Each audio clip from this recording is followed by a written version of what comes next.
آج میری بہو تیسرا بچہ جنم دے رہی تھی اور میں نے ابھی تک اپنی بہو کی شکل تک نہ دیکھی تھی، کیونکہ میرا بیٹا اپنی بیوی کو ہر وقت ٹوپی والے برقعے میں باندھ رکھتا تھا۔ وہ کہتا میری بیوی بہت نیک ہے، وہ کسی کے بھی سامنے نہیں آتی۔ میں ہر وقت سوچتی کہ بھلا بہو کا مجھ سے کیا پردہ، لیکن میرا بیٹا اسے میرے سامنے بھی بغیر برقعے کے نہ آنے دیتا۔ آج میری بہو نے تیسرا بچہ جنا تو میں نے چپکے سے نرس کو کچھ پیسے دیے اور کہا کہ میری بہو کو بے ہوشی کا انجیکشن لگا دو، میں نے اس کا صرف چہرہ دیکھنا ہے۔ کچھ ہی دیر بعد نرس نے مجھے بلایا۔ یوں ہی میں نے اپنی بہو کا نقاب اتار کر دیکھا تو میرے پاؤں تلے زمین نکل گئی، کیونکہ وہاں تو میری عجیب و غریب کیفیت۔ میری بہو میرے سامنے چائے کا کپ رکھ کر بولی، امی آپ کو کچھ اور چاہیے؟ میں اپنے جذبات کو مزید قابو نہ کر پائی تھی، اس لیے بولی ہاں چاہیے۔ وہ رک گئی اور بولی جی کہیں۔ میں بولی اپنے چہرے سے نقاب پلٹ دو، میں تمہیں دیکھنا چاہتی ہوں۔ میری بہو کی آنکھوں میں خوف اتر آیا اور وہ اپنا ٹوپی والا برقعہ سنبھالتی ہوئی بھاگ کر میرے کمرے سے نکل گئی، جبکہ میں اندر ہی اندر جل کر رہ گئی تھی۔ نہ جانے احمد کو اس میں کیا نظر آیا تھا جو اپنی بیوی کو گھر لے آیا تھا۔ میری بہو کو بیاہ کر آئے ہوئے 3 سال ہو چکے تھے، مگر آج تک اس نے اپنی صورت تک نہ دکھائی تھی۔ خیر میں نے سر جھکا دیا اور چائے پی کر آرام کرنے کے لیے لیٹ گئی۔ احمد کام سے لوٹا اور اپنی بیٹیوں سے پیار کرنے لگا۔ اللہ نے اسے 2 رحمتوں سے نوازا تھا۔ وہ دونوں بیٹیاں ہوں بہو مصر گئی تھیں۔ میں دل ہی دل میں دعا کرتی تھی کہ ایک بچہ تو ماں پر چلا جائے تاکہ مجھے علم تو ہو کہ میری بہو دکھتی کیسی ہے۔ احمد میرے پاس آ کر بیٹھ گیا اور بولا امی آپ آمنہ سے بار بار کیوں فرمائش کرتی ہیں کہ وہ اپنا چہرہ دکھا دے؟ میں نے کتنی بار آپ سے کہا ہے کہ وہ مکمل پردہ کرتی ہے، نہایت پرہیزگار اور نیک بہو ہے۔ آپ نے ہی تو نیک بہو کی فرمائش کی تھی، بھول گئی ہیں کیا آپ؟ میں دل ہی دل میں کڑکڑا گئی تھی کہ آج کل کی عورتیں ذرا ذرا باز شوہروں کو جا کر بتاتی ہیں۔ میں چپ کر گئی تھی کہ کیونکہ میں نے ہی احمد سے کہا تھا کہ وہ جہاں مرضی شادی کر لے، جس لڑکی کو بھی چاہے میری بہو بنا کر لے آئے، مگر اس میں فقط ایک خاصیت ہونی چاہیے کہ وہ نیک سیرت ہو اور پردے کی پابند ہو۔ احمد جب آمنہ کو بیاہ کر لایا تو وہ ٹوپی والے برقعے میں یہاں وہاں گھومتی لڑکی کو دیکھ کر کبھی کبھار ترس آ جاتا تو کبھی کبھار ہنسی آ جاتی۔ مجھے تو یہی شک تھا کہ آمنہ یہ سب مجھے متاثر کرنے کے لیے کرتی ہے، لیکن اگر ڈونگ ہی ہوتا تو میں ان 3 سالوں میں کھل جاتا۔ اب بس بہت ہو گیا۔ میں نے بھی سوچ لیا تھا کہ اگر ڈونگ ہی ہوتا تو 3 سالوں میں کھل جاتا۔ اب بس بہت ہو گیا۔ میں نے بھی سوچ لیا تھا کہ کیسے بھی کر کے اس کی شکل دیکھ کر رہوں گی۔ انہی دنوں میں مجھے احمد نے خوشخبری سنا دی۔ وہ بولا امی آمنہ امید سے ہے، آپ نے اس کا بہت خیال رکھنا ہے اور ہر دم دعا کرنی ہے کہ تندرست اور صحیح سلامت اولاد ہو۔ میں مسکرا دی تھی۔ میں نے دل سے ہی احمد کی اولاد کے لیے دعا کی تھی۔ شام ہوئی تو احمد کا فون مجھے آ گیا تھا۔ وہ بولا امی آج شب کام کے سلسلے کے لیے میں دوسرے شہر جا رہا ہوں، اب صبح ہی ملاقات ہوگی، بس آپ ناگین کا خیال رکھے گا۔ میں نے اسے کہا کہ تم بے فکر رہو۔ تھوڑی ہی دیر بعد آمنہ بھی میرے پاس آ گئی اور بولی امی احمد تو گھر نہیں آئیں گے، آپ ایسا کریں کہ اپنی دعا کھا کر سو جائیں، میں بھی آرام کرنے لگی ہوں۔ میں نے سر ہلا دیا تو وہ چلی گئی۔ میں شام جلدی ہی سو جانے کی عادی تھی، کیونکہ آدھی رات اٹھ کر تہجد کی نماز پڑھا کرتی تھی۔ ہر شب کی طرح جب میں نماز پڑھنے کے لیے اٹھی تھی، باہر جا کر وضو کرنے لگی تو مجھے سرگوشیوں کی آواز سنائی دینے لگی۔ میں بہو کے کمرے کے پاس سے گزری تو مردانہ آواز نے مجھے چونکا دیا تھا۔ نہ جانے رات کے کس پہر احمد آیا ہو، مجھے تو نیند میں کچھ خبر ہی نہ ہوئی تھی۔ میں اپنی نماز میں مشغول تھی جب مجھے احساس ہوا کہ جیسے کوئی نہ کوئی میرے پاس آ کر بیٹھ گیا ہے۔ مجھے لگا احمد ہی ہوگا۔ میں نے نماز ختم کی، جب سلام پھیرنے لگی تو میں نے دیکھا کہ کوئی میرے پاس سے اٹھ کر جلدی سے باہر دروازے کی جانب بڑھ گیا ہے۔ مجھے صرف سیاہ ٹوپی والا برقعہ نظر آیا تھا۔ میں حیران رہ گئی کہ رات کے اس پہر میری بہو کہاں چلی گئی ہے، کہیں احمد اور آمنہ میں کوئی جھگڑا تو نہیں ہو گیا۔ میں جلدی سے اٹھ کر آمنہ کے کمرے کی طرف چل دی، لیکن آمنہ تو وہیں پڑی سو رہی تھی۔ سوتے ہوئے بھی اس نے اپنا چہرہ ڈانپ رکھا تھا، مگر احمد کا کوئی نام و نشان نہ تھا۔ سوتے ہوئے بھی اس نے اپنا چہرہ ڈانپ رکھا تھا، مگر احمد کا تو نام و نشان تک نہ تھا۔ ایک عجیب سے خوف نے مجھے اپنے احسار میں لے لیا تھا۔ میں باہر آ کر اپنے تخت پر بیٹھ گئی تھی۔ میں نے آج کے واقعے کے متعلق سوچتی رہی۔ نہ جانے مجھے یوں بیٹھتے ہوئے کتنی دیر گزر گئی تھی۔ فضا میں فجر کی اذان گونجنے لگی تھی۔ اتنی ہی دیر میں دروازے پر دستک ہوئی تھی۔ میں نے جا کر دروازہ کھولا تو سامنے احمد کھڑا تھا۔ اس نے سر جھکا کر مجھ سے پیار لیا اور میرے ساتھ آ کر بیٹھ گیا۔ میں بولی، احمد تم ایک بار آ کر پھر کہاں چلے گئے تھے؟ احمد تم ایک بار آ کر پھر کہاں چلے گئے تھے؟ وہ ناسمجھی سے بولا، امی کیا مطلب؟ وہ ناسمجھی سے بولا، امی کیا مطلب؟ میں تو کل شام کا گیا، ابھی لوٹا ہوں۔ میں ہنس دی اور بولی، اپنی بڑھیا ماں کو پاگل مت بنا۔ میں نماز پڑھنے کے لیے اٹھی تو مجھے آمنہ اور تمہارے بولنے کی آواز آنے لگی تھی۔ پھر تم اٹھ کر باہر چلے گئے تھے۔ احمد میری بات سن کر ایک دم طیش میں آ گیا تھا۔ وہ میرے پاس سے اٹھ کر اندر کمرے میں چلا گیا تھا۔ ان دونوں کے جھگڑوں کی آوازیں آنے لگی تھی۔ کافی دیر بعد وہ یوں ہی لڑتے جھگڑتے رہے تھے، جبکہ میں حیران تھی کہ آخر ماجرا کیا ہے۔ اس لڑائی کے بعد ہمارے گھر کے حالات بڑے کشیدہ ہو گئے تھے۔ آمنہ کام ختم کر کے اپنے کمرے میں گھسی رہتی تھی، احمد سارا دن کام پر رہتا۔ بس دو ننھی پریوں کا ہی مجھے بڑھیا کو احساس رہ گیا تھا۔ وہی اپنی شرارتوں کے ساتھ میرا دل بہلاتے ہوئے رہتی تھی۔ ایک ہفتہ ہی یوں گزر گیا تھا، لیکن آمنہ اور احمد کی ابھی تک صلح تک نہیں ہوئی تھی۔ یوں دونوں میاں بیوی میں لڑائی نہیں ہوتی تھی۔ اگر کبھی کبھار ناراضگی بھی ہو جاتی تو یہ دو دن زیادہ ایک دوسرے سے دور نہیں رہ پاتے تھے۔ لیکن اس بار کچھ اور ہی ماجرا تھا۔ دوپہر ہوئی تو میں نے چائے پی کر آرام کرنے کے لیے لیٹ گئی تھی۔ ابھی تھوڑی ہی دیر گزری ہوگی کہ مجھے گھر کا دروازہ کھلنے کی آواز سنائی دے۔ میں چونک گئی، مگر یوں ہی سوتی بنی رہی۔ ایک سیاہ برقع پوش جو میری بہو کے کمرے میں گھس گیا تھا۔ میں حیران رہ گئی کہ اب یہ کون ہے؟ کیا اس رات والا شخص تو نہیں؟ مگر پھر بھی میں نے کانوں کو ہاتھ لگا کر اللہ سے معافی مانگی تھی۔ میں نمازی پرہیزی عورت یوں کسی پاک دامن عورت پر شک نہیں کر سکتی تھی، کیونکہ میری بہو تو نہایت شریف اور پردے دار تھی۔ میں نے آج تک اس میں کوئی برائی نہیں دیکھی تھی۔ مجھے صرف اور صرف اس سے بات پر اختلاف تھا کہ وہ مجھ سے اپنا چہرہ کیوں چھپاتی ہے، مگر میں اس بات کو بھی پھر اس کی شرافت سمجھ کر چپ کر جاتی تھی۔ اس لیے میں نے سوچا کہ میں سارے معاملے کا خود جائزہ لے کر کسی نتیجے پر پہنچوں گی۔ میں آہستہ سے اٹھی اور قدم قدم چلتی ہوئی اپنی بہو کے کمرے کے پاس جا کر کھڑی ہو گئی۔ کمرے سے میری بہو کی سرگوشیوں کی آواز آ رہی تھی۔ میں بڑی دیر کھڑی رہی، تب مجھے مردانہ آواز میں سرگوشیاں سنائی دینے لگی تھیں۔ میں ڈر کر 2 قدم پیچھے ہٹ گئی تھی۔ میں اپنے کمرے میں آ کر رونے لگی کہ نہ جانے میری بہو کن راستوں کی مسافر ہو گئی ہے۔ میرا ایک ہی بیٹا تھا، اب اگر بہو اس کے ساتھ بھی بے وفائی کرتی ہے تو میں یہ سب کیسے برداشت کر سکتی تھی؟ میں نے جلدی سے احمد کو فون ملا کر گھر بلایا تھا۔ ابھی 10 منٹ ہی نہ گزرے ہوں گے کہ میں نے اپنی بہو سے اس برقع پوش کو گھر سے نکلتے ہوئے دیکھا تھا۔ میں نے اپنا ماتھا پیٹ لیا کہ ثبوت تو ہاتھ سے ہی نکل گیا۔ آدھے گھنٹے بعد جب میرا بیٹا گھر آیا تو وہ بڑا پریشان سا لگ رہا تھا۔ سب سے پہلے آ کر اس نے میری خیریت ہی معلوم کی تھی۔ میں نے اپنے بیٹے کو سمجھایا کہ میں تو ٹھیک ہوں، مگر مجھے بہو ٹھیک نہیں لگ رہی۔ احمد کے ماتھے پر بل پڑ گئے۔ وہ غصے سے بولا، کیوں امی، اس نے پھر سے کیا کیا ہے؟ میں ڈر گئی تھی کہ کہیں احمد اپنی بیوی کو طلاق نہ دے دے۔ ان دونوں کی ابھی تک صلح بھی نہیں ہوئی تھی۔ خیر کچھ جو بھی تھا، میں اپنے بیٹے سے غداری نہیں کر سکتی تھی۔ میں نے اسے صاف بتا دیا کہ یوں تمہاری نیک اور پردہ دار بیوی کے کمرے میں مجھے کسی مرد کی آواز سنائی دیتی تھی۔ احمد کا رنگ سرخ پڑ چکا تھا۔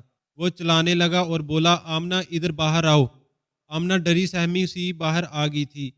خوف کے مارے اس کا رنگ زردہ پڑ چکا تھا۔ میں نے اس کے ہاتھ میں کپاہٹ سی دیکھی تھی۔ احمد غصے سے بولا، امی کیا کہہ رہی ہیں؟ تمہارے کمرے میں آج کون آیا تھا؟ آمنہ رونے لگی اور روتے ہوئے بولی، امی جھوٹ تو مت بولیں، میرے کمرے میں بلا کس نے آنا تھا؟ میری تو خود کی طبیعت خراب تھی، اس لیے میں تو آج سوئی ہی تھی۔ احمد سوالیہ نظروں سے میری جانب دیکھتا رہا۔ میں بولی، آمنہ تم سچائی بتا کیوں نہیں دیتی؟ تم سے ملنے کون آتا ہے؟ آمنہ نے ایک دم سے کانوں کا ہاتھ لگا لیا تھا۔ وہ بولی، امی اللہ کو جان دینی ہے، مجھ پر اتنے بڑے الزام مت لگائیں۔ آپ تو شروع ہی دن سے مجھے قبول نہیں کر پائیں، اس لیے میرے خلاف سازشیں کرتی پھرتی ہیں۔ احمد غصے سے اٹھا تو میں نے اس کا ہاتھ تھام کر بٹھا دیا تھا۔ احمد غصے سے اٹھا تو میں نے اس کا ہاتھ تھام کر بٹھا لیا۔ میں بولی، ہاں آمنہ، شاید مجھے ہی کوئی غلط فہمی ہوگی، مجھے معاف کر دینا، تم جاؤ جا کر آرام کرو۔ احمد مجھے دیکھتا رہ گیا۔ آمنہ چلی گئی تو میں احمد سے بولی، ہم اس کو رنگے ہاتھوں پکڑیں گے، یوں تو اس نے ہر بار مکر جانا ہے۔ احمد نے کچھ سوچتے ہوئے سر ہلا دیا تھا۔ بہو سارا دن گھر کے کام کرتی، بچوں کی دیکھ بھال کرتی، میرا خیال رکھتی، حالانکہ اس کی طبیعت آج کل خود ٹھیک نہیں رہتی تھی۔ میرا دل اس کے لیے دکھ سا جاتا تھا۔ میں سوچتی رہ جاتی، آخر حقیقت کیا ہے؟ یوں ہی دن گزرتے گئے اور میری بہو کا پیٹ بڑھتا گیا، لیکن آج تک میں اس کی شکل و صورت سے محروم تھی۔ ایک دن بڑی شدت سے برسات ہو رہی تھی۔ احمد بھی کام والی جگہ پر پھنس چکا تھا۔ میں اپنے کمرے میں بیٹھی اذکار میں مصروف تھی جب میں نے کسی کو گھر میں داخل ہوتے ہوئے دیکھا۔ میں اٹھ کر اپنے کمرے کی کھڑکی میں کھڑی ہو گئی تھی۔ میں نے دیکھا وہی برقع پوش میری بہو کے کمرے میں داخل ہو گیا تھا۔ میں نے جلدی سے اٹھ کر احمد کو فون کیا۔ وہ بولا، امی میں راستے میں ہی ہوں، بس 5 منٹ تک گھر پہنچتا ہوں۔ وہ گھر آ گیا تھا۔ میں نے اسے بتایا کہ وہ برقع پوش اب بھی تمہاری بیوی کے کمرے میں ہی ہے۔ برسات اب رک چکی تھی۔ احمد اپنے کمرے کے دروازے کے پاس جا کر کھڑا ہو گیا تھا، نیچے بیٹھتا چلا گیا۔ وہ بیٹھ کر رونے لگا۔ میں حیرت زدہ سی رہ تھی کہ آخر کیا ماجرا ہے؟ جو میرا بیٹا یوں بل بل کر رو رہا ہے؟ پھر وہ اچانک ہی اٹھ کر کھڑا ہو گیا اور خود کو دروازے کی اوٹ میں چھپا لیا تھا۔ وہ برقع پوش جلدی سے گھر سے نکل کر باہر چلا گیا تھا۔ میری بہو نے ادھر ادھر چل پھر کر اس بات کی تصدیق کر لی تھی کہ احمد ابھی تک نہیں لوٹا تھا۔ پھر احمد میرے کمرے میں آ گیا۔ میں بولی، احمد تم اس کو پکڑ کیوں نہیں لیتے؟ آج تو تم موقع پر پہنچ گئے تھے۔ وہ بولا، کچھ ہی دنوں تک آمنہ بچہ جن دے گی، میں غصے میں کوئی غلط قدم اٹھانا نہیں چاہتا، کچھ ہی دن انتظار کرنا چاہتا ہوں۔ میں چپ رہ گئی تھی۔ اس واقعے کو 3 دن ہی گزرے ہوں گے کہ میری بہو درد سے تڑپنے لگی تھی۔ وہ روتے ہوئے بولی، امی مجھے ہسپتال لے جائیں، وقت آ گیا ہے۔ میں نے جلدی سے فون کر احمد کو بلا لیا تھا۔ ہم بہو کو لے کر ہسپتال پہنچے تو آج میرے پاس موقع تھا۔ میرے دماغ نے بھی کام کرنا شروع کر دیا تھا۔ میں جلدی سے نرس کے پاس گئی اور اس کے ہاتھ پر نوٹ رکھ کر کہا، میری بہو کو بے ہوشی کا انجیکشن لگا دو، میں صرف اس کی شکل دیکھنا چاہتی ہوں۔ نرس نے بڑی حیرت سے میری طرف دیکھا، پھر پیسوں کو دیکھ کر مان گئی۔ اس نے کہا کہ ایک بار آپ کی بہو بچہ جن دے تو میں پھر آپ کا کام کر دوں گی۔ 3 ہی گھنٹے بعد نرس باہر آئی اور بولی، مبارک ہو، آپ کے گھر آپ کا پوتا ہوا ہے۔ میری خوشی کی کوئی انتہا نہ رہی تھی۔ پھر تھوڑی ہی دیر بعد اس نرس نے مجھے اشارہ کر کے کمرے میں آنے کو کہا۔ میں دبے قدم اٹھ کر بہو کے کمرے میں گئی تو سامنے والا منظر دیکھ کر تو میری روح ہی فنا ہوگی۔ میرا نام فریال ہے، پیچھے لے گئی تھی۔ میرا نام فریال ہے۔ ہم 7 بہن بھائی تھے، مجھ سے بڑے 5 بھائی تھے اور پھر میری اور چھوٹی بہن تھی۔ ہم دونوں بہنیں بڑی لاڈلی تھی، کیونکہ میں بڑی تھی اور گھر کی پہلی لڑکی تھی، اس لیے میری ہر جائز و ناجائز خواہش پوری کی جاتی تھی۔ میرا بچپن میں ہی نکاح کر دیا گیا تھا۔ میری پھوپھو کا بیٹا اور میں ایک ہی دوسرے سے بڑی محبت کرتے تھے۔ 2 سال بعد میری شادی ہونا تھی، مگر جب وقت آیا تو پھوپھو کا انتقال ہو گیا تھا۔ اس کڑے وقت میں تو شرم و حیا کی وجہ سے اصغر کا ساتھ نہ دے پائی، مگر میں نے یہ ڈیوٹی اپنی بہن عائشہ کی لگا دی تھی۔ وہ اکبر کا خیال رکھتی تھی، میری طرف سے دل اسے دیتی تھی۔